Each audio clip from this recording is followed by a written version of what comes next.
예, 요나서 1장 11절 17절 오늘 요나서 1장 마칩니다. 요나가 밤낮으로 4월 동안입니다. 요나서 1장 17절 말씀 같이 읽습니다. 요나서 1장 17절 같이 읽습니다. 이제 주께서 이미 큰 물고기를 예비하사 요나를 삼키게 하심에 요나가 밤낮으로 4월 동안 그 물고기 뱃속에 있었더라. 이 말씀을 이제 주님께서 요나의 표적이라고 해서 신약에서 직접 인용하신 말씀. 예. 마태복음 12장 40절에 나오죠. 예. 장 기도합시다. 주 하나님 감사합니다. 주님께서 은혜와 복을 주셔서 이 시간 주의 말씀이 선포될 때 성령께서 함께 하시고 큰 은혜와 권능과 경이로움, 감동이 함께 하시길 원합니다. 전나님 주님께서 복을 주시길 간구합니다. 그래서 듣는 모든 분들이 주의 말씀을 통해서 새 힘을 얻고 위로를 얻고 마음이 새롭게 되도록 도와주십시오. 주의 승 기도합니다. 아멘. 예. 오늘은 흔히 요나의 표적이라고 불리는 사건입니다. 요나가 밤낮으로 4월 동안 물고기 뱃속에 있었던 사건으로 우리 주님의 죽으심과 묻히심, 부활에 대한 가장 분명한 예표적 사건입니다. 요나는 말로써 주 예수 그리스도를 대언한 것이 아니라 자신의 죽음과 부활을 통해 주 예수 그리스도의 사역을 그대로 보여주었습니다. 요나의 사역은 자신이 원치 않고 자신이 계획하지 않는 일의 연속이었습니다. 요나는 자신의 불순종으로 인해 징계를 받은 사건이 그리스도의 예표가 될 줄은 꿈에도 알지 못했습니다. 요나는 자신의 사역을 통해 이방인들을 구원했습니다. 이 역시 자신이 원치 않았던 일입니다. 요나는 자신의 죽음과 부활을 통해 주 예수 그리스도를 증언한 표적이 되었습니다. 구약의 어떤 대언자도 이런 예가 없습니다. 우리는 모세가 죽었으나 그 몸이 하늘로 옮겨졌지만 천사장 미가엘이 그걸 옮겼던 겁니다. 모세가 스스로 부활한 게 아닙니다. 죽었다 부활한 게 아니죠. 에녹과 엘리야가 죽음을 보지 않고 하늘로 옮겨진 사건이지만 요나의 표적과는 사뭇 다릅니다. 이들은 성도들의 죽음과 부활에 대한 예표입니다. 요나가 밤낮으로 4월 동안 고레 속에 있었던 사건은 주 예수 그리스도를 예표하는 겁니다. 이 모세, 엘리야, 에녹 이 사람들은 성도들의 죽음과 부활을 성도들의 죽음과 부활도 휴거를 예표한다면 요나는 성도들이 아니라 예수님의 죽으심과 부활을 예표합니다. 마태복음 12장 39절에서 41절에 그분께서 그들을 응답하여 이르시되 악하고 음란한 세대가 표적을 구하나 대언자 요나의 표적에는 아무 표적도 그 세대에게 주지 아니하리라. 요나가 밤낮으로 4월 동안 고레 속에 있었던 것 같이 사람의 아들도 밤낮으로 4월 동안 땅의 심장부에 있으리라. 심판 때 니느웨 사람들이 이 세대와 함께 일어나 이 세대를 정죄하리니 이는 그들이 요나의 선포로 인해 회개하였기 때문이거니와 보라 요나보다 더 큰 이가 여기 있느니라. 우리 주님은 끊임없이 메시아의 표적을 요구하는 유대인들에게 대언자 요나의 표적 외에는 아무 표적도 이 세대에게 주지 아니하리라 말씀하셨고 요나의 표적이 뭔지를 직접 말씀하셨습니다. 밤낮으로 4월 동안 땅의 심장부에 있으리라. 밤낮으로 4월 동안 땅의 심장부에 있으리라. 주님께서 직접 있겠다는 겁니다. 주님께서 스스로 목숨을 버리셔서 죽으시고 주님이 거기 계셨다 거기 있다가 거기서 나오시는 거죠. 주님께서는 사망의 열쇠를 가지고 지옥의 열쇠를 가지고 계시기 때문에 주님 언제든지 들어가고 나오고 마음대로 하실 수 있는 겁니다. 대언자 요나의 표적은 주 예수 그리스도께서 그 대언자이시고 그 그리스도이심을 보여주는 결정적인 증거입니다. 요나의 표적은 유대인들이라면 누구나 다 아는 유명한 사건입니다. 대언자 요나가 바다에 던져져서 죽었다가 큰 물고기 뱃속에서 사흘 만에 다시 살아난 사건으로 우리 주님은 자신이 땅의 심장부에 밤낮으로 4월 동안 있을 것이라고 하셨습니다. 죽었다가 3일 만에 부활한다. 요나도 마찬가지로 죽었다가 부활한 사건입니다. 이는 주님 자신의 죽음과 부활을 직접 자신의 입으로 스스로 선포하신 것입니다. 만약 이것이 성취되지 않으면 거짓 대언자가 되는 거죠. 거짓이 되는 겁니다. 예수님은 죽은 지 사흘 만에 다시 일어날 것임을 제자들뿐만 아니라 모든 사람에게 공개적으로 성전에서든 어디서나 공개적으로 선포했기 때문에 다 알고 있었습니다. 이 사실은 그를 죽인 바리새인들이나 제사장들도 다 알고 있었습니다. 그걸 죽여놓고 십자가에 못 박아놓고 하는 말이 병사들 가서 지켜야 된다고. 저는 저 사람이 사흘 만에 다시 일어난다고 했다고. 이 사람들 그런 말을 다 알고 있었어요. 사도행전 10장 4절 41절에 하나님께서 그분을 셋째 날에 일으키시고 그분을 공개적으로 보여주시되 온 백성에게 보여주지 아니하시고 오직 하나님께서 미리 택하신 증인들 곧 그분께서 죽은 자들로부터 일어나신 뒤에 그분과 함께 먹고 마신 우리에게 보여주셨느니라. 그 증인들은 자신들이 부활의 증인이라는 거죠. 주님께서 3일 만 셋째 날에 일으키시고 그분께서 죽은 자들로부터 일어나신 뒤에 죽은 자들로부터 일어나셨다. 부활입니다. 예수님의 부활은 그분이 그냥 어떤 사람, 그냥 유대인 중에 한 명, 어떤 훌륭한 대언자 중에 한 명, 랍비 중에 한 명, 그런 게 아니라 하나님께서 친히 낳으신 하나님의 아들이심을 입증하며 구약의 예언들을 성취하신 사건입니다. 사도들은 부활의 증인입니다.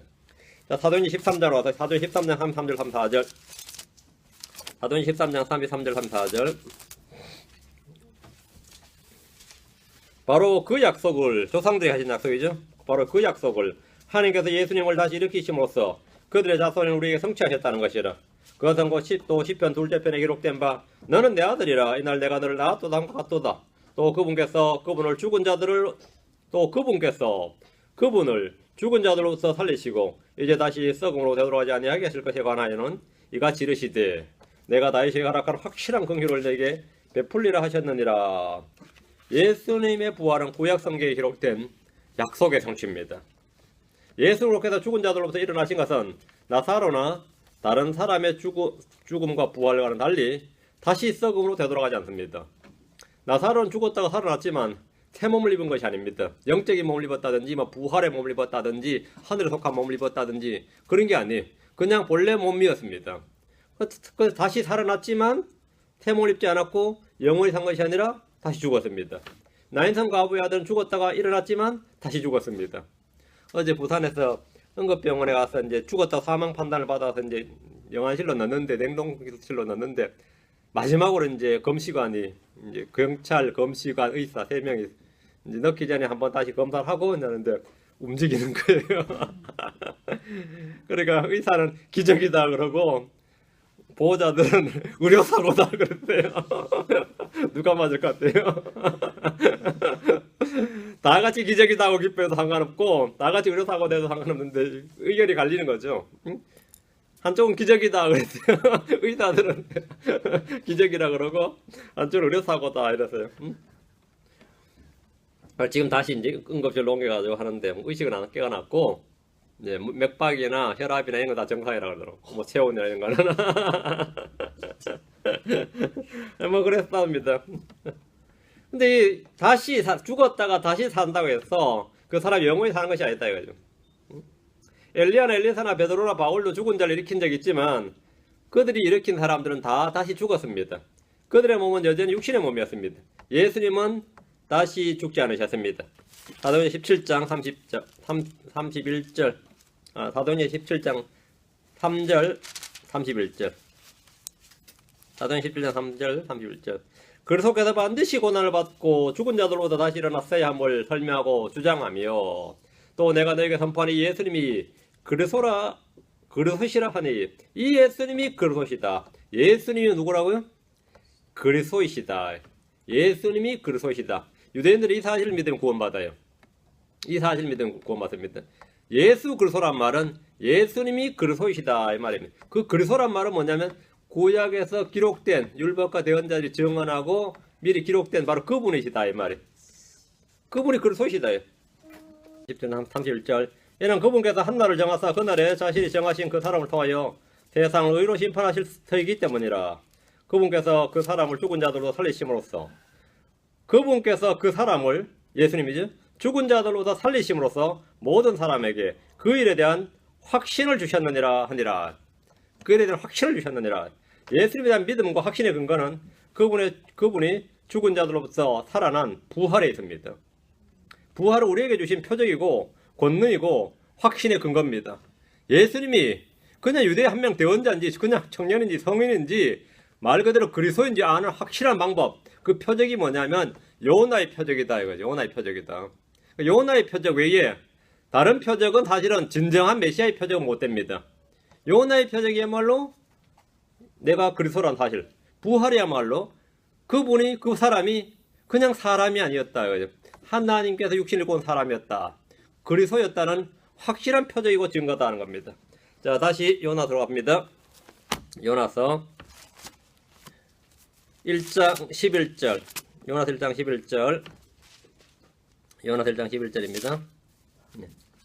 바다가 움직이며 사나워지므로 그때 그들이 그에게 이르되 우리가 내게 어떻게 해야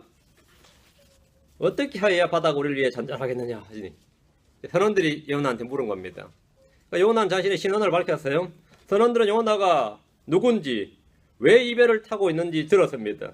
요나가 하나님의 명령을 거역하고 다시스로 도망가는 중이란 말은 이 바다의 큰 바람과 폭풍의 원인이 무엇인지 능히 알 수 있는 대목입니다. 요나는 히브리 사람으로 바다 육지를 대신 주 곧 하늘의 하나님을 두려워합니다. 히브리 사람들이 믿는 히브리 종교는 창조주 하나님이라는 사실을 지중해 연안의 대부분의 민족들이 다 알고 있습니다. 오늘날 전 세계 모든 민족들이 유대인들 하면, 유대인들의 종교 하면 그냥 유일신 사상, 그죠? 유일신 사상, 선민의식, 이 정도는 상식적으로 알고 있는 것과 같습니다. 히브리 사람들이 믿는 하나님은 바다 육길 만드신 주 곧 하늘의 하나님입니다. 선원들은 요나에게 그들이 그가 주의 앞을 따라 도망한 것을 알고 심히 두려워하며 그에게 이르되 내가 어찌하여 이 일을 행하였느냐 이렇게 물었는데, 이는 이 재앙의 결과가 요나가 아니라 자신들의 지금 직접 임하고 있었기 때문입니다. 요나가 불순종해서 요나 혼자 고생하고 있으면 선원들이 뭐 물을 필요도 없는 거죠. 요나 혼자 지금 뭐 대굴대굴 구르고 있다든가 뭐 입에 거품을 물고 있다든가 뭐 두통을 앓고 있다든가 멀미를 하든 아니면 열이 나든지, 그거는 뭐 사실 선원들이 그렇게 신경 쓸 바가 아닌데, 지금 우리가 다 죽게 생겼다는 거, 우리가 다. 응? 불순종한 요나가 홀로 배에서 병을 앓거나 고통을 받는다면 선원들이 별로 개의치 않을 겁니다.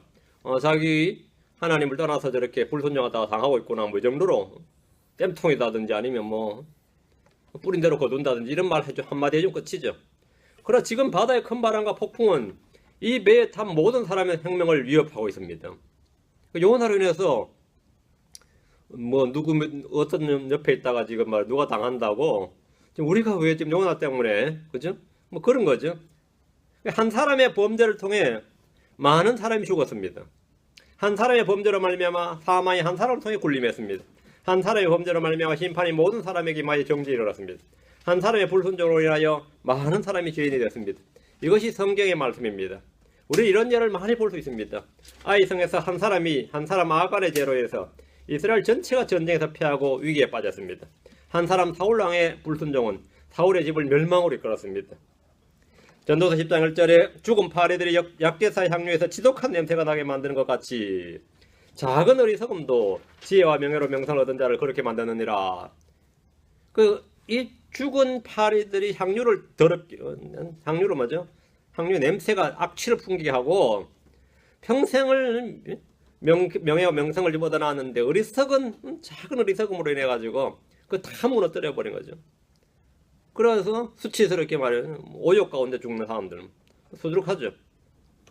이런 말씀대로 한 사람의 죄는 자신은 물론이고 한 가정과 한 사회, 한 민족을 망하게 할 수 있습니다.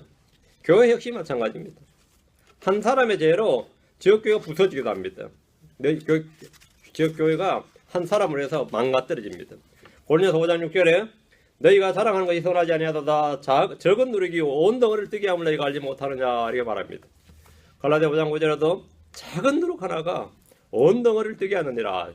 지역교회를 망치는 것은 작은 누룩입니다. 작은 누룩, 적은 누룩.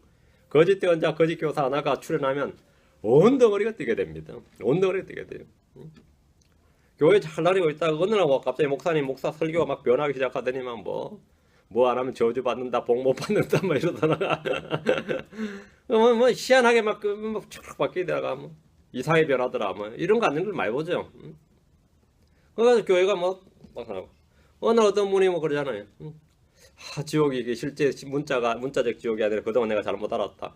뭐 교회가 풍비박산 나고 갑자기 율법을 준수해야 된다 해가지고 뭐라고 중얼중얼하다가 이 거짓 대언자, 거짓 교사 하나 들어가지고 망치는 경우가 한둘이 아닙니다. 그 개인 한 사람도 마찬가지예요. 집안이 그것도 뭐 이제 뭐 신천지나 이런 데 가서 언제 접하고 와가지고 집안 망했다는 것도 문제고, 그래가지고 뭐 이게 이게 그냥 우리가 주변에서 자주 보는 이야기죠. 예전에 알러무도 이 다미성교회라는 곳에 가가지고 예수님 10월 28일인가 10월 며칠 온다고 해가지고요. 그 동네를 얼마의 사람이 전파력이 좋았는지 온 동네를 뒤집어 놨는데 안 와버려가지고 그 동네에서 왕따가 돼가지고 하도 스트레스를 받아 그 양반이 이제 안 와버린 게 문제야. 와버렸으면 영웅인데, 그죠? 안 와버려가지고 주님이 안 오셨잖아요. 그래 얼굴이 까맣게 변하더니만 이제 나 병원 가니까 며칠 못 산다 그래요. 병원에서 이 간이 이제 문제가 스트레스 너무 받아가지고 뭐 어쨌다 하는데, 근데 또 이 목사님도 별로 이 영성 있는 목사님도 아닌데 그 바보 같은 짓을 했냐고 하면서 같이 기도해주고 뭐 그랬는데 이제 그 다음날 나와버린 거예요. 문제는 또 나와버렸다는 거야. 그래가지고 또 다시 열심히 사야겠죠. 열심히 사야겠는데 아무도 안 믿어주죠. 전에 그 전력이 있으니까. 이번에 또 뭘로 우리를 미혹하려느냐. 듣는 사람들이 다 이런 반응을 보이는 거야. 지금 이번엔 네가 대체 우리를 뭘로 미혹하려느냐, 뭐 이런 식으로. 이 적은 누룩 하나, 작은 누룩 하나가 온덩을 뜨게 한다. 다시 11절입니다. 바다가 움직이며 사나워짐으로 그때 그들이 그에게 이르되 우리가 내게 어떻게 하여야 바다가 우리를 위해 잔잔하겠느냐. 아니, 선장이 요나를 깨우고 선원들이 제비를 뽑고 요나가 자신이 누구인지 말하는 사이에 바다가 움직이며 사나워졌습니다. 이제는 큰 바람과 폭풍이 두려웠던 선원들이 이제는 하나님이 두려웠습니다. 바다가 움직이며 사나워질 때 그들은 요나에게 우리가 내게 어떻게 하여 바다가 우리를 위해 잔잔하겠느냐 이렇게 물었습니다. 선원들은 이 재앙의 원인이 요나라는 사실을 이제 확실히 알았고 요나를 처리해야 이 재앙이 그친다고 판단한 것은 지극히 상식적이고 당연한 일입니다. 이때 이 배에서 요나가 누룩이라면 요나를 깨끗이 제거해야 됩니다. 하나님의 일관적인 명령 중 하나가 너는 이같이 하여 내 가운데서 악을 제거할지니라. 이게 구약의 일관적인 명령이에요. 너는 이같이 하여 내 한가운데서 악을 제거할지니라. 악을 제거한다 이 말은 뭐냐면 그 사람 죽이라는 말입니다. 악을 제거할지니라 하면 그 사람 돌로 쳐서 죽이란 말이에요. 사형시키란 말입니다. 사형제는 오늘날 인권운동가들의 주장과 달리 비인간적, 비윤리적, 반인권적 제도가 아니라 하나님의 악을 제거하도록 제정하신 율법입니다. 모세 율법은 죄에 대한 형벌과 심판을 매우 엄하게 집행하도록 했고 이 집행, 형벌에 대한 집행으로 말미암아 모든 사람이 두려워 떨게 했습니다. 그래서 악을 제거할지니라. 우린 예수 그리스도를 통해 이런 율법의 저주에서 구속을 받았습니다. 그래서 오늘 우리가 뭐 이런 죄를 지었다고 죽여라 뭐 이러진 않죠. 어떤 크리스찬, 어떤 교회도 그러진 않잖아요. 왜? 율법의 저주에서 구속을 받았다 이거예요. 이스라엘은 이런 악을 제거하기를 거부했을 때 동족 상전에 엄청난 재앙을 당했습니다. 사사기 20장 13절에 보면 그런 적 이제 기부에 있는 자들 곧 벨리알의 자손들을 우리에게 넘겨줘 우리가 그들을 죽였어 이스라엘에서 악을 제거하게 하라 하였으나 그 이스라엘 11지파가 모여서 베냐민 지파에서 있었던 기부와 사건에서 그놈들이 막 동성애자들이고 그랬죠. 밤새 여자 한 사람을 말이죠. 이 집단 이 성폭행을 해서 죽여버렸어요. 그들을 죽여서 이스라엘에서 악을 제거하게 하라. 죽이는 게 뭐라고요? 악을 제거하는 거예요. 악을 제거한다는 말은 사형시킨다 이 말입니다. 그러니까 베냐민 자손이 자기 형제 이스라엘의 자손의 음성에 귀를 기울이려 하지 않냐고 했습니다. 베냐민 지파 내에 기브아라는 곳에서 벨리알의 자손들이 있었습니다. 이들은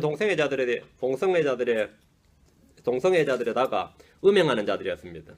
그래서 죽여서 악을 제거하게 하라. 이게 주의 명령이고 율법인데 이제 베냐민 지파 정면으로 거부해서 이제 집단으로 이제 동족 상잔, 내전이 벌어졌죠. 우리는 이 말씀을 통해 알 수 있는 것은 악을 제거할지니라 이 말은 뭐냐 죽이라 이 말이에요. 죽이라 이 말입니다. 제거하라.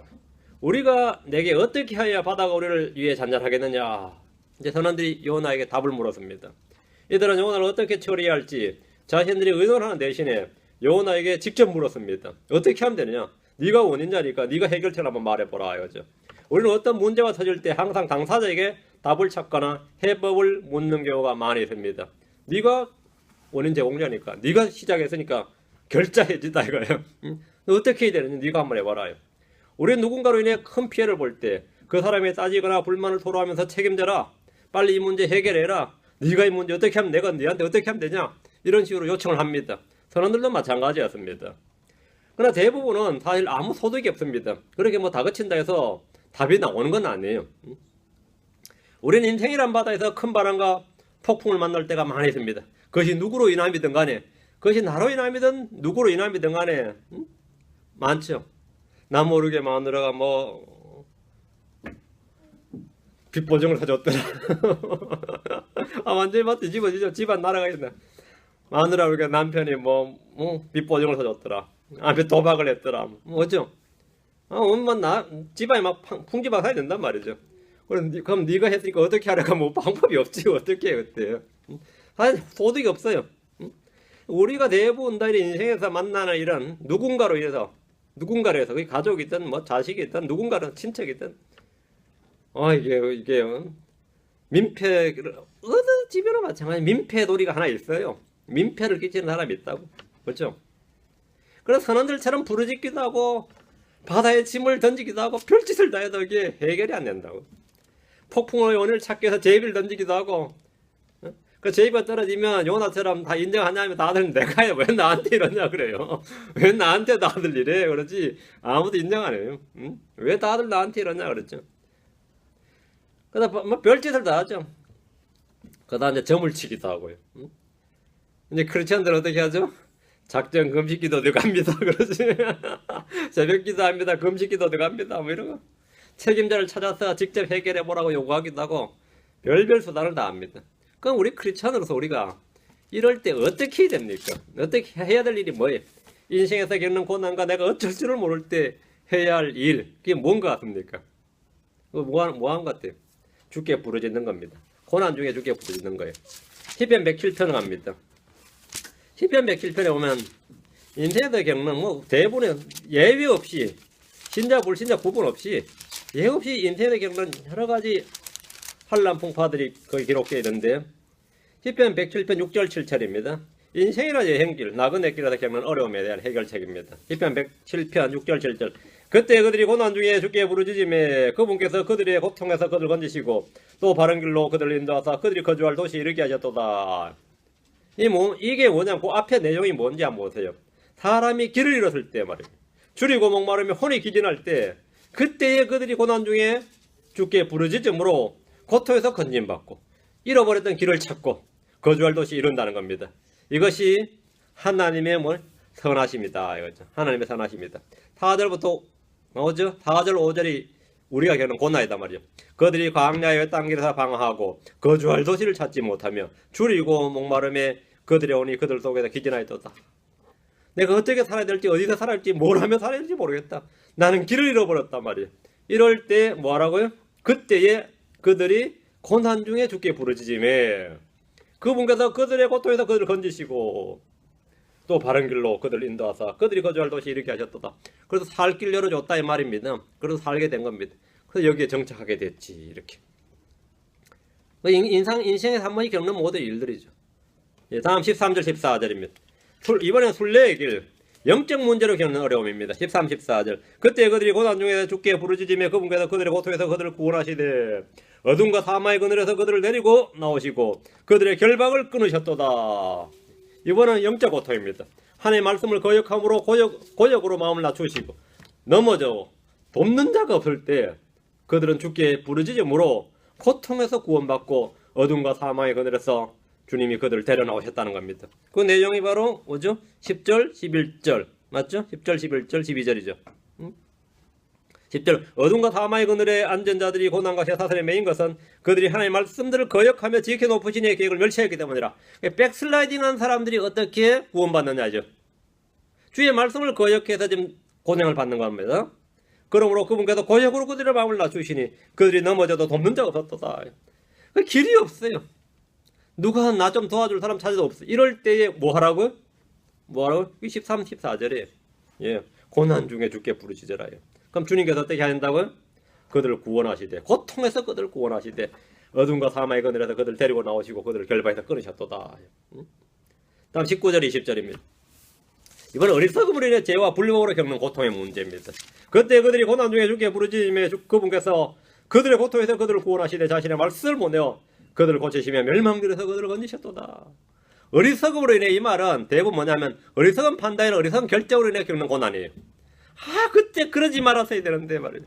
그때 욱해가지고 막 해버렸더니 특히 한국 사람 성격이 한번 더러웠어요. 대부분 한국 사람들이 성격이 급해요 조금. 그건 다들 인정합니다. 당사자들도 인정하고 외부에서 인정하는데 이 지방에도 그래요. 우리 시골에서도 보면 참 시골 사람 순박하다는 말은 시골 안 살아본 사람들이 하는 그 소리고 전혀 안 순박합니다.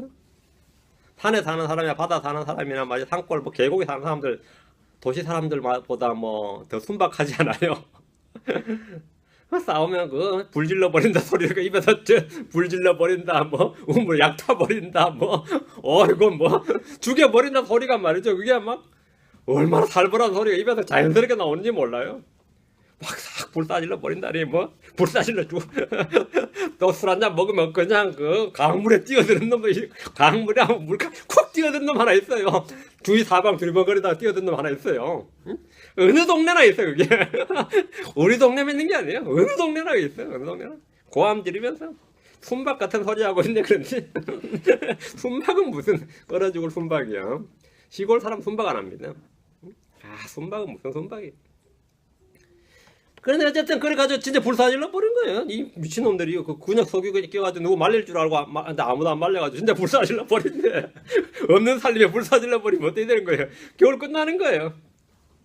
그런 어리석음으로 인한 죄와 불벌이 겪는 고통이 지금 그 19절 그렇게 겪는 고통이 뭐냐면 이 17절 18절 이야기예요. 어리석은 자들은 자기 범법과 불법들로 인하여 고난을 받나니 그들의 혼에 온갖 종류의 음식물을 몹시 싫어하며 그들이 사망의 문들에 가까이 이르느니라. 실제 이렇죠. 이래서 자살한 사람도 많아요. 내가 그때 왜 그렇게 해가지고 어리석은 자기 어리석음을 탓하다가 말이죠. 그때 뭐 하라고요? 19절이에요. 그때에 그들이 고난 중에 죽게 부르짖으며 주님 제발 한 번만 살려주세요. 여러분 기도할 때 한 번만 살려주세요 그러지 마세요. 계속 살려주세요. 그래요. 한 번만 살려주면 한 번 하고 또 그래요. 네. 주님께서 그때 그들이 고난 중에 죽게 부르짖으며 그럼 주님 어떻게 한다고요? 싸다. 당해봐야 한다 그러지 않는다는 거죠. 그분께서 그들의 고통에서 그들을 구원하시되 자신의 말씀을 보내어 그들을 고치시며 멸망들에서 그들을 건지셨도다. 아는 집사님 한 분이 참 믿음 좋으신 분인데요. 제가 보다 전혀 쓸데없는 짓을 한 거예요. 자기 앞장서서 그냥 목사님이 우리 교회 좀 증축 좀 하자 그랬는데 증축할 게 아니라 새로 지읍시다 이러는 거야. 새로 지읍시다 그랬는데 그게 어떻게 분위기가 또 타니까 그게 또 그렇게 됐어요. 그래가지고 그 옛날 교회 건물 옆에다가 한 몇백 큰 건물을 지었는데 그 농지 자금으로 써야 될 이 대출금을 농사 짓는 데 쓰지 않고 전부 다 교회 짓는 데 다 썼어요. 그거 다 헌금을 했죠. 전 그 가구가 다. 그래도 부족해. 이 교회 건물 얼마나 크게 지었던지 그 당시에. 근데 이 주도했던 이분은 야반도주를 하셨는데 그때 사실 그 후회가 말이죠. 자기 혼자 망이 아니라 온 교인들 다 망했다 이거야. 그 후회와 그게 이 어리석음으로 인한 죄와 불법이지. 그러니까 완전 인생이 폐인이 된 거예요. 인생 폐인도 그런 폐인이 안 써요. 근데 나머지 교인들이 성도들이 그래서 그 사람이 뭐 그렇게 복길이 아버지요? 뭐 그 사람이 그렇게 큰 죄를 지었냐 솔직히. 그냥 한순간에 그냥 그렇게 해서 그렇지 해가지고 그 사람 찾았어 말이야. 찾아 막 어디 그 사람 지금 어디 숨었는지 찾았더니 막 강원도지 어디에 민간인 통제선이고 그 어디 왜 거기 사냐면 여차하면 그냥 북으로 넘어가 버리겠다 이거야. 그 정도로 이 극단적인 생각을 갖고 있었던 거예요. 민간인 통제선 거기 뛰어들면 총에 맞 죽거든요. 자기 스스로 자살을 못할 망정 죽어버리겠다는 그런 각오로 거의 다 하는 거예요. 그래가지고 이제 거기 있다는 소식 듣고 동네 사람들이 가서 이제 데려오려고. 근데 결국 못 데려왔죠. 네. 근데 그분이 평생 그 고통이 뭐냐면 어리석으로의 죄와 불법을 겪는 고통은 자기 가정, 자기 인생 망쳐, 자기 가정 망쳐, 자기 동네 그 친했던 교인들 다 망쳐 이런 생각에 막. 근데 이제 요걸 알아야 돼. 그때 19절, 20절 알아야 돼. 19절, 20절 해야 돼. 그분이 야반도주를 하면 안 되고. 그때 그들이 고난 중에 뭐라고요? 주께 부르짖으며 주께서 그들의 고통에서 그들을 구원하시되 자신의 말씀을 보내 그들을 고치시며 멸망되다 그들을 건지셨다. 어떤 분도 이 목사님이 빚을 넘어져가지고 목사님 빚을 졌으니까 황당하죠. 근데 이분은 뭐 사적 유용한 건 아닌데 빚을 많이 졌어요. 그래 진짜 이 목사님이 막 문걸 잠가놓고 나 중리사니 그러고 막 이러니까 성도들이 기가 잘 노리지. 목사님 설교를 안 하고 중리사니 해야 되니까. 근데 이 어떤 성도가 우리가 다 빚진 자로세 육신에 졌어 육신들이 할 것이 아니니라 일로마서 8장 그 구절을 인용을 해서 읽었어요. 근데 그 구절은 그거와 상관없는 구절인데 이 듣는 목사가 은혜를 받아서 우리가 다 빚진 자로 돼. 우리가 다 빚진 자로구나. 난 내만 빚진 게 아니구나. 그게 뭐냐? 말씀을 보내서 지금 본문을 자신의 말씀을 보내어 그들을 고치시며 말씀을 보내요. 근데 그 말씀이 여기 사람의 빛처럼 임한 거예요. 말씀을 보내어 그들을 고치며 그 이분이 방문을 열고 나왔어. 지금 아주 유명한 목사입니다. 지금은 아주 유명한 목사예요. 말씀을 못 내어 그들을 고치시며 이래 된 거예요. 말씀을 못 내어 그들을 고치시며 멸망들에서 그들을 건지셨도다. 여러분이 만약 이런 어려운 경험을 겪으면 말이죠. 그냥 후회하고 뭐 죽일 놈 살릴 놈 그러지 말고 뭐라고 이렇게 하십니다. 이 양반도 지금 17절 18절에 보세요. 얼마나 고통을 겪었는지 고난을 받는다 이거 그렇죠. 그들의 혼이 온갖 종류의 음식을 몹시 싫어하며 이게 뭐만 하자 곡기가 끊어졌다는 말입니다. 음식을 줘도 밥을 먹어도 모래 씹는지 음식 먹는지 모르겠다 이거예요. 그 정도로 지금 혼이 곡기가 끊어진 겁니다. 그 정도의 고통을 겪은 거예요. 그 정도. 거의 죽음에 이를 거의 사망에 이를 거의 죽음에 이를 때 그들이 죽게 부르짖음으로 주님은 그들을 고통에서 구원해 주시고 자신의 말씀으로 그들을 고치시고 멸망에서 건지십니다. 여러분 이런 체험이 있으시죠 다들? 아주 맛을 덜 봤나 보구나. 다음 28절 30절입니다. 28절 30절은 인생이란 항해에서 겪는 고통입니다. 인생이란 바다, 인생이란 항로에서 겪는 고통이에요. 28절 그때 그들이 고난 중에 주께 부르짖으며 그분께서 그들의 고통에서 데리고 나오시며 폭풍을 고요하게 하심으로 그것의 파도들이 잔잔하게 되는도다. 파도들이 조용함으로 그때 그들이 즐거워하나니 이처럼 그분께서 그들이 원하는 항구로 그들을 데려가시는도다. 뱃사람들이 폭풍과 파도로 고통을 받을 때 그들의 구원은 주께로부터 오는 겁니다. 사람들은 폭풍과 높은 파도들이 솟구쳤다가 내려갈 때에 혼이 녹습니다. 배에서 이리저리 구르고 술 취한 자처럼 비틀거리며 어찌할 바를 모릅니다. 어찌할 바를 몰라요. 사람들의 깨와 요령과 지혜가 다하고 어쩔 줄 모를 때 바로 그때에 고난 중에 주께 부르짖으면 주님께서 그들을 고통에서 내려놓으시고 폭풍과 파도들을 잔잔하게 하십니다. 교회 문제로 고통 겪을 때 말이죠. 교회 문제로 고통 겪을 때, 직장 문제로 고통 겪을 때, 자식 문제로 고통 겪을 때, 막 삶에 낙이 없을 때 말이죠. 여기 가니까 이 사람들이 더 성경제라 그러고 저기 가니까 저기 더 성경제라 그러고 판단이 안 서고 말이죠. 뭐 이렇게 저렇게 할 때 고난 중에 있어요. 그때 주님께서 누굴 보내요? 딱 인도자를 탁 보내가지고 빛을 주시지. 아니 말씀을 보내 빛을 주시는데 인생을 항해서도 마찬가지입니다. 지금 여기서는 지금 보세요. 예, 23절부터 26절까지 27절까지죠. 23절부터 27절까지 이런 일을 겪을 때 지금 28절부터 30절 하란 거예요. 23절부터 보죠.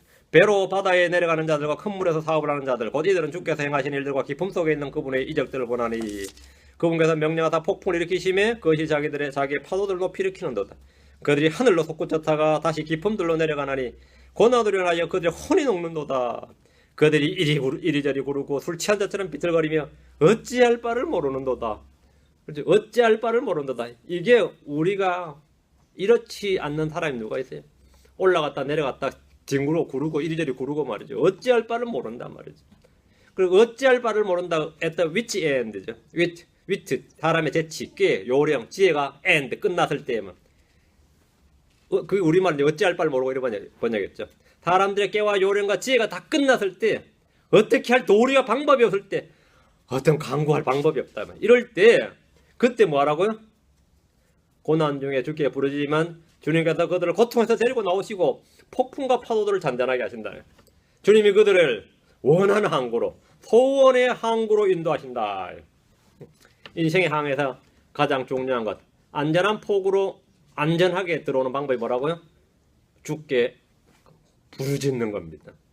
고난 중에 주께 부르짖음에 계속 반복되는 말이 뭐죠? 그때에 그들이 고난 중에 주께 부르짖음에 여러분이 어떤 종류의 고난 가운데 있을 때라도 고난 중에 주께 부르짖음에 주님은 그들이 원하는 항구로 인도하십니다. 인생의 항에서 가장 중요한 것이 바로 이겁니다. 요나의 배에 있는 사람들이 이 진리를 알지 못했습니다. 오늘날 많은 크리스천들이 반복을 때는 이 말씀을 기억해야 됩니다. 그때 그들이 고난 중에 주께 부르짖음에 이것이 우리가 해야 될 일입니다. 부르짖는 일은 우리가 해야 될 일입니다. 그때 주님은 일하십니다.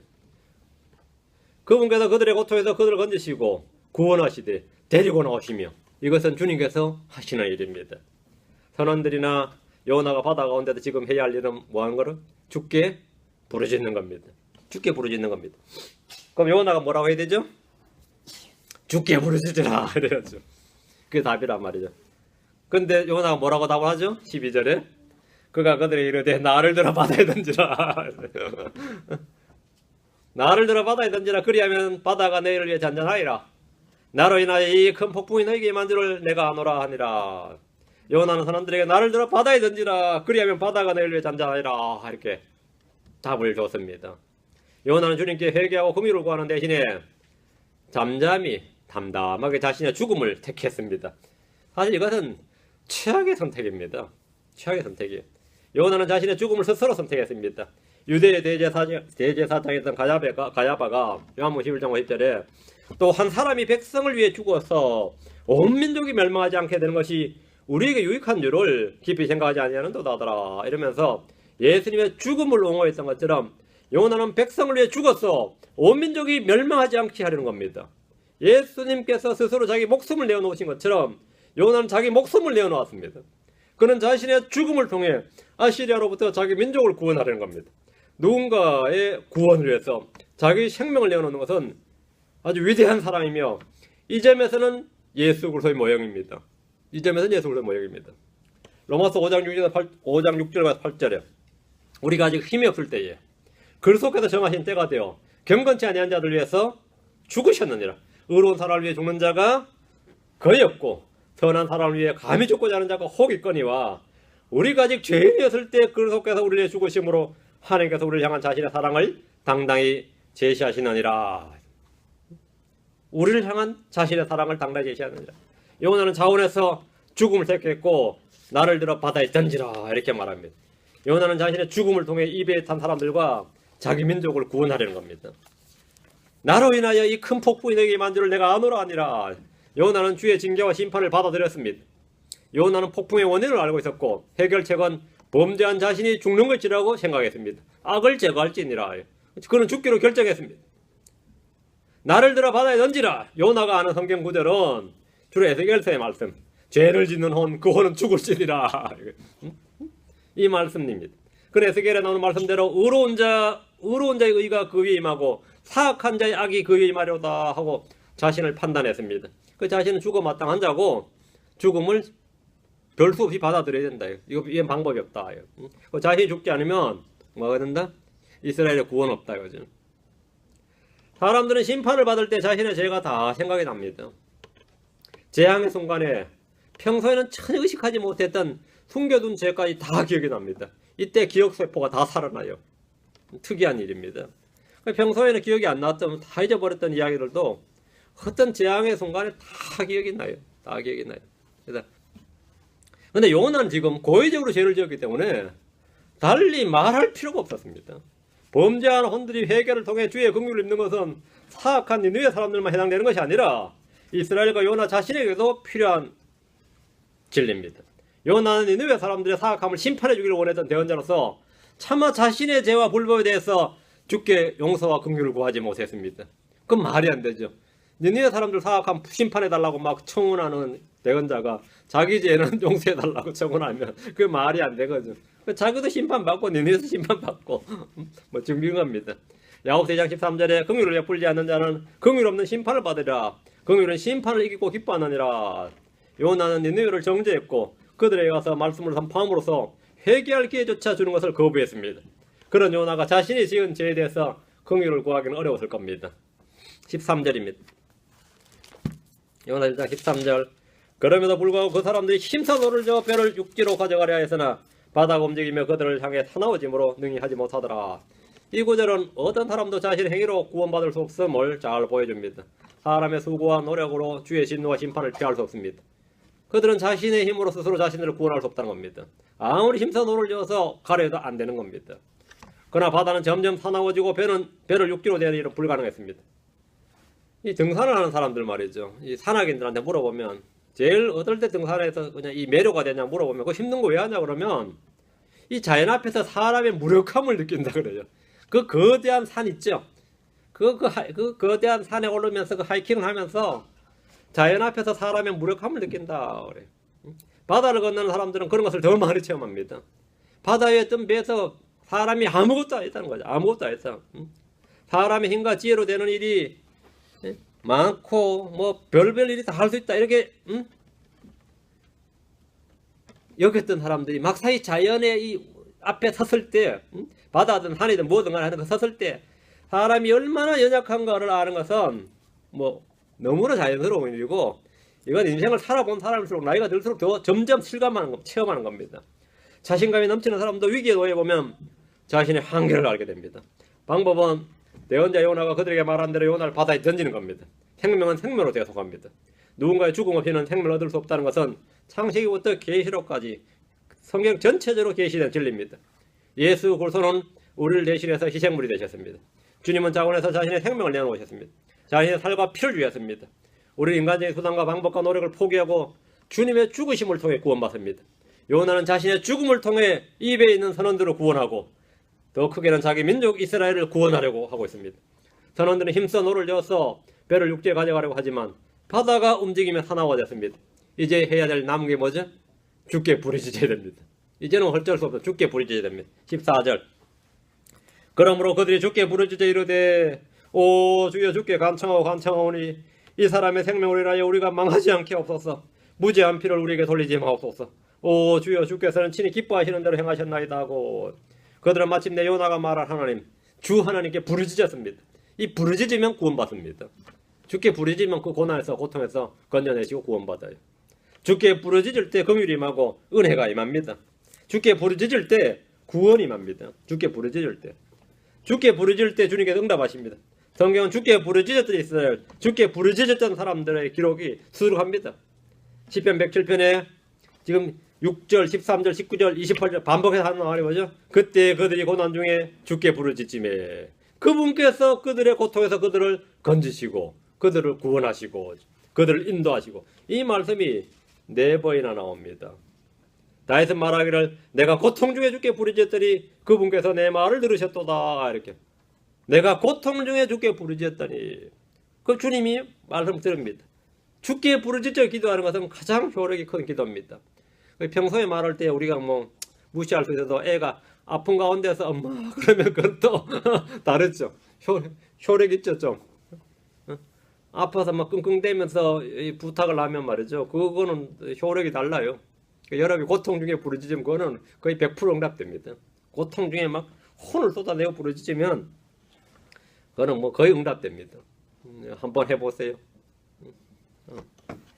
근데 고난 받는 일이 없어서 뭐 저는 그런 기도 응답이 없어요 하면 그거는 복되게 좀 잘 살고 있는 거예요. 그때는 뭐 교회는 짜낼 필요 없어요. 지금 잘 살고 있는데 복 받아서 잘 살고 있는데 그거 한번 응답 받아보고 싶었다고 스스로 자학할 필요 없고 잘 살고 있으면 은혜에게 감사하면 되는 거고. 남의 화려한 간증에 대해서 여러분은 탐심을 품으면 안 됩니다. 나도 저런 화려한 간증 한번 갖고 싶다. 나도 남들 앞에 자랑하고 싶은 간증 한번 갖고 싶다 했다가는 반쯤 죽는 수가 있어요. 그 요나 같은 간증 하고 싶으면 한번 죽어보던가지. 난 싫다 이거야. 지금 사는 게 난 훨 좋아요. 그냥 사는 게 지금 훨 좋아. 그죠? 예. 지금 부르짖었다 이거. 부르짖었다. 부르짖었더니 들으셨대요. 이 다윗도 얼마나 고통을 많이 겪은 사람인지 몰라요, 진짜. 여러분 다윗의 인생을 생각하시면 돼요. 근데 내가 고통 중에 주께 부르짖었더니 고통 중에는 다른 할 수 있는 게 없어요. 고통 중에 있을 때는 부르짖는 것 빼고는 그분께서 내 말을 들으셨다. 그래서 항상 건진을 받았죠. 그러니까 주께 부르짖는 기도가 얼마나 응답이 있는지 효력이 큰지는 뭐 다들 처음 하는 겁니다. 뭐 저도 이건 여러 번 체험했어요. 여러 번 체험했는데 그건 다 쓰라림 체험이야. 그건 자랑스러운 체험이 아니라 다 쓰라림이에요. 쓰라림. 선원들이 이전에 자기 신들에게 기도했지만 이번에는 주 하나님께 부르짖어 기도했습니다. 오 주여 주께 간청하오니 있는데 위기에 처한 사람들이 절박하게 드리는 간구입니다. 그들은 바다에서 구원을 위해 기도했습니다. 그들은 요나를 바다에 던지기 전에 먼저 자신들이 요나를 죽이는 이 일로 인해 망하지 않게 달라고 기도를 하고 이 사람의 죽음에 대해서 자신들의 무죄를 주장했습니다. 무죄한 피를 우리에게 돌리지 마옵소서 그랬는데 이 말은 이 죽음은 우리의 책임이나 죄가 아니란 말입니다. 성경에서 무죄한 피란 표현은 무죄한 피가 어딨냐? 예수님의 피야 무죄한 피죠. 무죄한 피란 것은 살인을 말하는 겁니다. 성경에서 살인죄를 무죄한 피로 흘렸다 이렇게 말해요. 성경에서 여러분 무죄한 피로 흘렸다 이 말은 무죄한 피로 흘려 이 말은 전부 다 살인죄예요. 살인죄. 율법은 생명은 생명으로 이 말씀입니다. 생명은 생명으로 이 말씀과 누구든지 사람의 피를 흘린 자는 사람에 의해 자기 피를 흘리리니 이 말씀대로 살인자에 대한 형벌은 사형입니다. 선원들은 요나의 말대로 요나를 바다에 던져 죽인 일이 이 타살이죠. 어쨌든 간에. 근데 이거는 무지한 피를 흘리는 거예요. 살인죄단 말이죠. 근데 이 살인죄인데 이걸 지금 기도하면서 이 무지한 피를 이 살인죄를 말이죠. 우리에게 돌리지 마옵소서. 이렇게 기도하고 던진 거예요. 이 선원들이 지금 그런 거죠. 14절 오 주여 주께서는 친히 기뻐하시는 대로 행하셨나이다. 이 선원들의 이 고백은 정말 놀라운 겁니다. 선원들은 배에서 주께 불쾌한 것이 아니라 주님이 행하신 이 일들이 주께서 친히 기뻐하시는 대로 행했다 이렇게 말합니다. 그 풍랑이 일고 폭풍이 일고 파도 치고 바다가 사나워지고 지금 모든 일이 주께서 친히 기뻐하시는 대로 행했는데 우린 주께서 행하신 일에 대해서는 토를 달 수가 없다 이거죠. 근데 심지어 자신들이 잘못해서 죽는다 할지라도 주께서 행하신 일이다. 이거는 그 신이 행하신 하나님 행하신 일인데 거기에 대해서 우리가 할 말 없다 이거예요. 주께서 행하신 일이니까 주께서 친히 기뻐하신 대로 행하셨나이다. 사람들은 무엇인지 자기를 기쁘게 하려고 행합니다. 어때는 자기가 사랑하는 사람을 기쁘게 하려고 행합니다. 주님은 자신의 기쁨을 위하여 모든 걸 창조하셨고 존재하게 하십니다. 우린 주를 기쁘게 하기 위해서 존재합니다. 주의 말씀은 우리를 기쁘게 합니다. 주의 말씀은 기쁨을 주는 말씀입니다. 주님은 자신의 일을 통해 우리를 기쁘게 합니다. 시편 92편 4절에 주여 주의 일을 통해 주께서 나를 기쁘게 하셔서 주의 손이 행하신 일들로 말미암아 내가 계가를 부르리이다. 주님 우리를 기쁘시게 하는 분이에요. 주의 위로들은 우리의 혼을 기쁘게 합니다.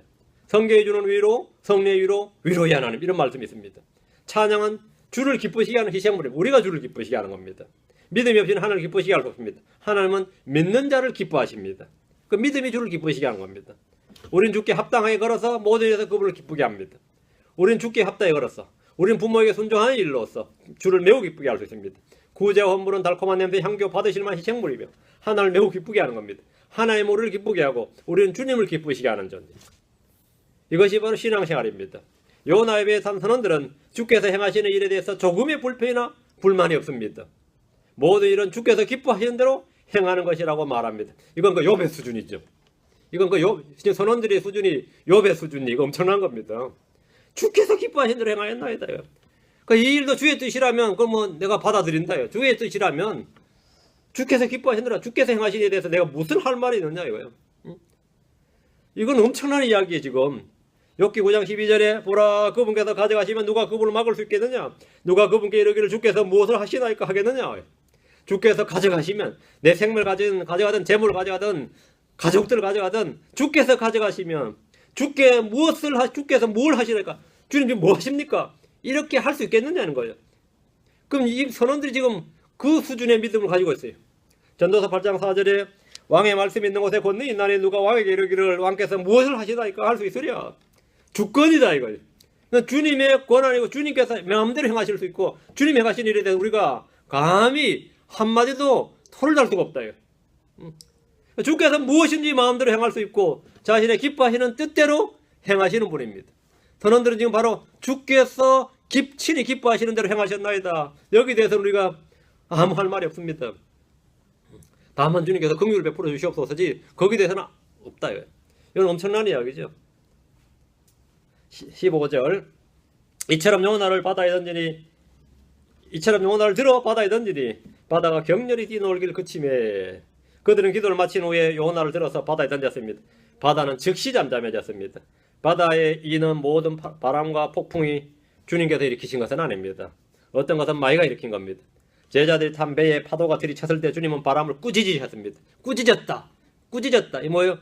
주님이 하신 일이 아니다 말이죠. 주님이 하셨으면 꾸짖는 게 아니죠. 마가복음 4장 39절에 그분께서 일어나 바람을 꾸짖으시며 바다에게 이르시되 잠잠하라 고요하라. 현재 바람이 그치고 매우 고요하게 되거늘 잠잠하라 고요하라. 내 마음에 있는 폭풍도 마찬가지입니다. 내 마음에 막 일고 내가 막 사시나무 떨릴 때 말이죠. 내 속에서 막 혼들이 착 떨릴 때 막 들끓을 때 그죠? 그럴 때 꾸짖으면서 이르기를 잠잠하라 고요하라 하면 그렇게 마음이 그 평온이 이걸 차고 넘칩니다. 이건 제가 많이 경험했습니다. 저도 막 들끓을 때가 많았는데 잠잠하라 고요하라 할 때만 그러면 그냥 잠잠해지는 거예요. 이것은 주께서 일으키신 바람이 아니기 때문입니다. 욥기 1장 19절에 보소서 광야로부터 큰 바람이 와서 그 집에 내 모퉁이를 치매 그 집이 그 젊은이들 위해 무너짐으로 그들이 죽었나이다. 나만 홀로 피하여 주인께 고하나이다 하더라. 큰 바람이 일어왔다. 이 바람도 주님이 일으킨 게 아닙니다. 사탄 마귀가 일으킨 겁니다. 이 바람이 주께서 일으킨 바람이 아니다. 그러나 어떤 바람이든지 간에 주님께서 잠잠하라 고요하라 명하시면 즉시 그 바람이 그치고 고요해집니다. 주님은 바람이나 바다에게 명령하실 수 있고 하늘의 구름들에게 명령하실 수 있습니다. 공중의 새나 바다의 물고기에도 명령하실 수 있습니다. 그럼 명령하면 다 명령을 듣습니다. 순종합니다. 순종합니다. 주의 명령에 순종하지 않는 유일한 창조물이 있다면 사람입니다. 지금 여기서는 요나입니다. 주의 명령에 순종하지 않는다. 요나는 주의 명령에 불순종해서 이별을 탔고 결국 배에서 던져졌습니다. 바다로 던져졌습니다. 선원들은 바다에 폭풍이 칠 때보다 바다가 잔잔해지는 순간에 더 놀랐을 겁니다. 이게 더 무서운 거예요. 이건 더 놀라운 체험이죠. 더 놀라운 체험이죠. 그들은 요나를 통해서 하나님의 신격과 권능을 몸소 체험했습니다. 다음 이 선원들의 태도, 다음 선원 태도로 16절. 그때 사람들이 주를 심히 두려워하여 주께 희생물을 드리고 서원을 하였더라. 무슨 서원했겠어요? 다시는 우리 자기들의 신들에게 절하지 않고 경배하고 오직 주 하나님께만. 이런 완전히 놀라운 부흥이 배에서 지금 놀라운 부흥회가 된 거예요. 부흥이 일어난 거예요. 요나는 주의 말씀을 한마디도 선포하지 않고 뱃사람들을 모두 회심시켜버렸고 그들이 주의 이름을 부르고 주를 두려워하고 주께 희생물 드리고 서원을 하는 엄청난 부흥이라는 결과물을 내놓았습니다. 100% 다 회심시켜버린 거예요. 요나는. 요나는 복음 설교 한 번 안 하고 지금 전부 선원들 뭐 했죠? 이교도에서 졸지되자마자 하나님을 믿는 하나님의 백성을 만들어버린 거죠. 요나는 따로 설교단이 필요치 않았습니다. 자신이 원치 않아도 그의 곁에 있던 이방인들은 회심하고 주를 찾고 부릅니다. 이게 요나가 받을 은사였지. 요나는 그냥 부흥의 은사가 있어요. 무언 짓을 저질러도 요나 곁에 있는 이방인들은 그냥 부흥하는 거예요. 회심하고 부흥을 하는 거예요. 그 요나는 죽었는데 남은 사람들 뭐 열매들이 남아버린 겁니다. 요나가 자기는 원하지도 않았는데 뱃사람들이 모두 주께 희생물 드리고 서울을 했다는 것은 요나의 1차 선교 여행의 놀라운 결실이 아닐 수가 없습니다. 요나는 도망치다 말고 뱃사람들 만나서 그들이 던져졌는데 졸지 뱃사람들 다 구원했더라 뭐 이래 된 거죠. 하나님은 요나를 통해 친히 기뻐하시는 뜻을 다 이루시고 계십니다. 요나의 인격적인 순종과 자원하는 마음이 없는 가운데서도 주님은 자신의 뜻과 계획과 목적에서 실패하지 않으십니다. 여러분이 아무리 계려도 주님은 다 하신다 이 말이에요. 주님 그 가운데서 할 일 다 하신다 이거죠. 주의 뜻과 계획과 목적은 사람이 불순종하고 저항한다고 해서 무효로 돌릴 수 없습니다. 17절입니다. 이제 주께서 이미 큰 물고기를 예비하사 요나를 삼키게 하시매 요나가 밤낮으로 사흘 동안 그 물고기 뱃속에 있었더라. 요나가 바다에 던져졌을 때 주님은 이미 큰 물고기를 예비하사 요나를 삼키게 하셨습니다. 요나는 밤낮으로 사흘 동안 그 물고기 뱃속에 있었습니다. 어떤 상태로 있었겠어요? 편안하게 있었겠어요? 응? 죽었습니다. 죽은 상태로 있었어요. 일반적으로 이런 경우에 사람의 몸이란 것은 고래의 위액 때문에 완전히 소화가 되어서 몸은 모두 녹아나 버리고 없어져 버린 건 상식입니다. 설령 이 고래가 잡혀서 배를 갈랐다 쳐도 뼈만 남았더라 뭐 이 정도죠. 그런데 요나는 사흘 동안 고래 뱃속에 있었지만 몸에 어느 지체 하나도 이 손가락 하나 발가락 하나도 없어지지 않았습니다. 용광로 속에 던져진 다니엘의 세 친구나 사자굴에 던져진 다니엘이나 바닷속에 던져져 큰 물고기 속에 뱃속에 있던 요나는 소멸되지 않았습니다. 그래서 소멸되지 않았어요. 사람들은 기적이라는 말 외에는 달리 설명할 수 없지만 성경은 이것을 요나의 표적 이렇게 말합니다. 이는 이스라엘 민족이 이집트 세상 철용광로라 그래. 이집트 철용광로인데 이 세상이라는 이 철용광로 속에 던져졌지만 전혀 상하지 않았던 것이나 바벨론의 포로 생활을 했지만 전혀 상하지 않았던 것과 같습니다. 용광로나 사자굴이나 고래 뱃속이 이들을 삼켰지만 이들은 모두 거기서 멀쩡하게 나와서 주 하나님을 증언하는 표적이 되었습니다. 마찬가지로 이스라엘은 2000년간이나 불타는 떨기나무같이 불 속에 있었지만 타지 않았습니다. 용광로 속에서도 타지 않았고 사자굴 속에서 먹히지 않았고 고래배 속에서 그냥 나왔다는 겁니다. 이건 표적이죠. 튀어나왔다 이거죠. 그러고 나와서 뭐하죠? 하나님을 증언하는 겁니다. 이방인들에게 하나님을 증언한다. 지금 요나가 바로 이 표적입니다. 출애굽기 3장 1절 3절에 주의 천사가 떨기나무의 한가운데로부터 나오는 불꽃 속에서 그에게 나타나니라.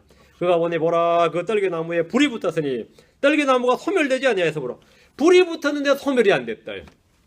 불이 붙었는데 그건 뭐 이상하잖아요. 불이 붙었는데 소멸되지 않냐 해서 모세가 이러되 이제 내가 옆으로 가서 이 큰 광경을 보리라. 떨기나무가 어찌해야 타지 아니하는가 했더라. 어찌해야 안 타죠?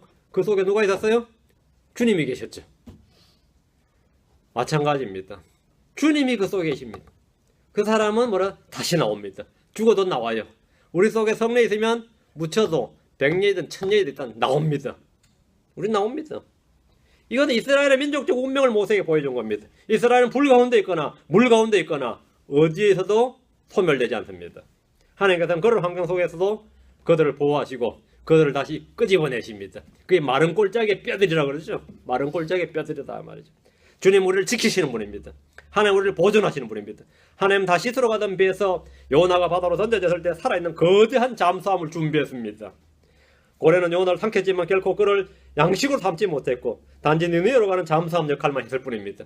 요나 삼킬 때도 고래가 얼마나 감사했겠어요. 이런 큰 살아있는 생물을 좀 먹이를 주시다니 하고 꿀꺽 삼켰는데 먹을 때마다 배불렀는데 이게 문제가 생겼어요. 소화가 안 되는 거죠. 응? 여러분이 생선한 마리를 먹어도 그게 소화 안 되면 그건 끝장나는 겁니다. 소화가 돼야지. 소화 안 돼버리면 무조건 하나로도 마찬가지고 소화가 안 되면 그거는 뭡니까? 내 배가 뭐가 되는 거죠? 그건 창고에 불과해요. 저장고에 불과하다고. 냉장고나 냉동고는 아니지만 이게 그냥 배가 뭐가 되는 거죠? 아무것도 그 요나를 삼켜서 모래는 이제 당분간은 뭐 안 잡아도 될까 싶었는데 이게 소화가 안 되니 이거 난감한 거죠. 그래서 양식을 삼지 못하고 요나를 양식을 삼지 못하고 니느웨로 가는 잠수함 역할만 했어요. 고래는 자신이 삼킨 요나로 인해서 소화불량이나 복통을 유발했을지 모릅니다. 세상은 이스라엘을 삼킬 때마다 그들을 소화시키지 못하고 토해내곤 했습니다. 쫓아내고 토해내곤 했다. 어느 민족이나 어느 나라나 마찬가지입니다. 고래배 속에 요나처럼 세상이란 거대한 무덤에 묻힌 이스라엘은 다시 부활해서 국가를 세웠습니다. 이 점에서 요나는 주께 불순종한 이스라엘을 잘 대표합니다. 그럼 주님께서는 그 불순종한 이스라엘을 다시 살려내가지고 이방인들 구원한 하늘의 왕국을 선포하는 도구로 쓰십니다. 하나님은 요나를 버리거나 포기하지 않으셨습니다. 요나는 주께 불순종하고 거절했지만 하나님은 요나를 버리거나 포기하지 않으셨다 이 말입니다. 하나님이 이스라엘을 완전히 버리지 않으셨습니다. 요나는 사흘 밤낮을 고래배 속에 있다가 살아서 나왔는데 니느웨에서 주의 말씀을 선포했습니다. 주님 이것을 요나의 표지라고 하시며 자신이 이와 같이 땅의 심장부로 들어와서 사흘 밤낮을 있다가 나오신다고 하십니다. 예수님은 공생의 동안 이스라엘 잃어버린 양에게로만 보냄을 받았습니다. 요 공생의 동안 맞죠? 죽음 이후에 달라졌죠? 십자가 부활 사건 이후로 달라졌어요. 요나도 요나의 사역은 이 고래배 속 이전과 이후입니다. 그러나 부활 후에 주님은 온 세상 땅끝까지 모든 창조물에게 복음을 전하셨습니다. 이전까지 이스라엘에만 선포되었던 복음이 이제는 이방인들에게 전해졌고 놀라운 회심과 부흥의 역사가 일어났습니다. 요나가 훌륭합니까? 하나님 훌륭하시죠. 하나님이 훌륭하시죠. 위대하신 하나님입니다. 위대하고 크신 하나님입니다. 다음 시간에 2장 합니다.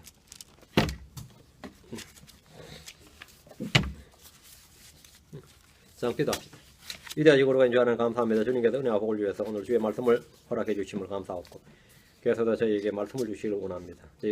주님께서 저희의 간과 기도에 늘 귀 기울여 주시고 저희를 지키시고 보존하심을 인해 감사합니다. 아버지 하나님, 저희는 때로 주님을 거역하고 거절하고 성령을 슬프시게 할 때도 있지만 주님은 저희들을 붙드시고 계심을 믿습니다. 아버지 하나님께서 눈동자처럼 지키심을 믿습니다. 사랑하는 아버지 하나님, 저희가 주님께도 순종하고 주님을 기뻐하는 종들 되게 하시고 주님을 기쁘시게 하는 종들이란 증언을 얻게 해주십시오. 감사드리며 주의 성기도합니다. 아멘.